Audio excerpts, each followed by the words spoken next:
Today we'll be looking at the top 5 best improvised scenes in movies. Whether you've seen these movies or not, I can guarantee you've heard someone quote one of their famous lines. Starting with the movie Taxi Driver, directed by Martin Scorsese, starring Robert De Niro as Travis Bickle, a loner suffering from insomnia who decides to take night shifts as a taxi driver in New York. In De Niro's famous scene, Travis is practicing what he's going to do the next time someone tries to pick a fight with him. You talking to me? You talking to me? Well, then who the hell else are you talking? You talking to me? Scorsese says that initially in the script it said, quote, Travis looks at himself in the mirror, end quote, and the rest was made up by De Niro on the spot. Number 4, Midnight Cowboy. In John Schlesinger's 1969 hit Midnight Cowboy, Dustin Hoffman stars as Ratso Rizzo, a New York hustler who befriends John Voight playing Midnight Cowboy. During the most iconic scene when Ratso and Cowboy are walking down the street, they're interrupted by a cab driver nearly hitting Dustin. Hey, I'm walking here! I'm walking here! What makes the scene so iconic is that the cab driver nearly hitting Dustin was completely unplanned. Could the cab driver have been De Niro? That's up for discussion. Don't worry about that. Actually, that ain't a bad way to pick up insurance, you know. Number 3, The Shining. This next scene in Stanley Kubrick's 1980 film, The Shining, really needs no introduction.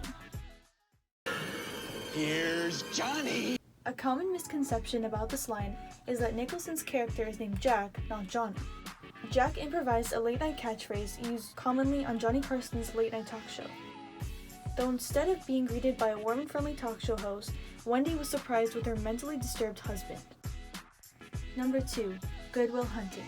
In Gus Van Sant's 1997 film Good Will Hunting, Matt Damon plays a Will Hunting, a janitor at MIT, but a genius who can solve difficult math equations. In pre-cap. All right, of course that's your Hang on a contention. sec. You're a first-year grad student. You just got finished reading some Marxian historian, Pete Garrison probably. You're gonna be convinced of that till next month when you get to James Lemon. Then you're gonna be talking about how the economies of Virginia and Pennsylvania were entrepreneurial and capitalist way back in 1740.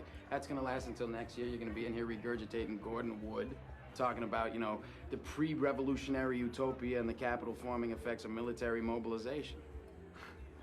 Once his talents are discovered by Professor Lambeau, they begin working together, but come at a staggering halt due to Will's poor attitude, which is where Robin Williams' character Sean Maguire, a psychologist and old friend of Gerald's, comes into play. My wife used to fart when she was nervous. She had all sorts of wonderful little idiosyncrasies. You know, she used to fart in her sleep. I'm sorry I shared that with you. One night it was so loud it woke the dog up.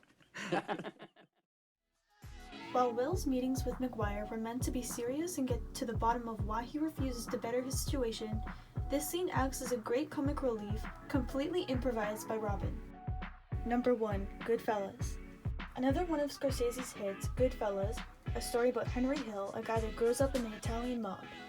See, people like my father could never understand, but I was a part of something. I belonged. I was treated like a grown-up. While at dinner with Tommy DeVito, Joe Pesci's character, arises this hilarious scene where you can really feel Henry Hill's confusion and anticipation for the worst. What do you mean funny? Funny how? How am I funny? Not just... You know how you tell a story. What? No, I don't know. You said it. After the screening of this film, Pesci reveals that this exact exchange had happened to him while working at a restaurant as a young man. You can imagine how confused and taken aback the actors on set must have been during this scene. I almost had him. While the quality of cinematography, sound, and storyline are key factors to making a great film, the dialogue and casting of certain characters can determine a film's longevity in the box offices. Hopefully by watching this top 5 video, you're inspired to create something as spontaneous and passionate. Thanks for watching.